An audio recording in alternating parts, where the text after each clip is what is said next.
এই তুমি কাজলের বাড়ি গিয়ে উল্টো পাল্টা বলে এসেছো? বেশ করেছি, ও তোমাকে ওষুধ করে বয়স করবে কেন? কাজলকে সহ্য না করতে পারলে বেরিয়ে যাও বাড়ি থেকে। একে আমার সহ্যই হয় না, আমি কাজলের কাছেই চলে যাবো। মা তুমি কাঁদছো কেন, কি হয়েছে? কি ওই মহিলার জন্য বাবা তোমার গায়ে হাত দিয়েছে? ওকে আজ আমি শেষ করে ফেলবো। যাস না প্রতীক। এই কাজল বেরিয়ে আয়। মুখ সামলে কথা বলো প্রতীক, আমি তোমার বাবার রক্ষিতা। রক্ষিতা, তোকে আজকে আমি শেষ করে ফেলবো। তোর জন্য আমার মায়ের চোখে জল।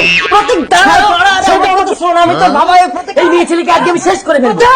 প্রতীক ভালোই ভালোই ঘরে চলো, নইলে আমার মায়ের জন্য কিন্তু আমি সবকিছু করতে পারি। এই কি করবি তুই? মারবি? মার মার। ও মা গো, মাথায় মেরেছে। একদম ছবে না, আমার বাবার গায়ে বলে দিচ্ছি। আমি কে? আমার নাম কি? ও ভগবান, এ তো ইয়াদাস হারিয়ে গেছে। আমাকে চিনতে পারছো? আমি তোমার কাজল। কাজল? না না, কাজল বলে তো আমি কাউকে চিনি না। আরে আরে বাবা তো বলছে তোমাকে চেনে না, তবু কেন বাবার গায়ে পড়ছো? নোংরা মেয়ে ছেলে, বাড়ি চলো বাবা।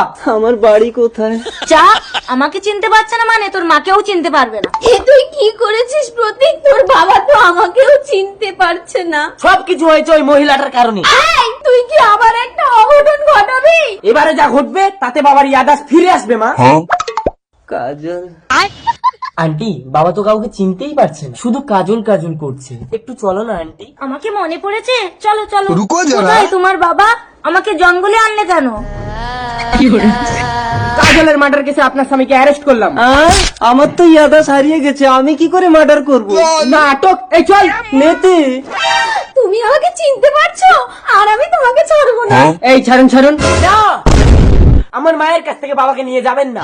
কাজলের মার্ডার আমি করেছি, আমাকে অ্যারেস্ট করুন।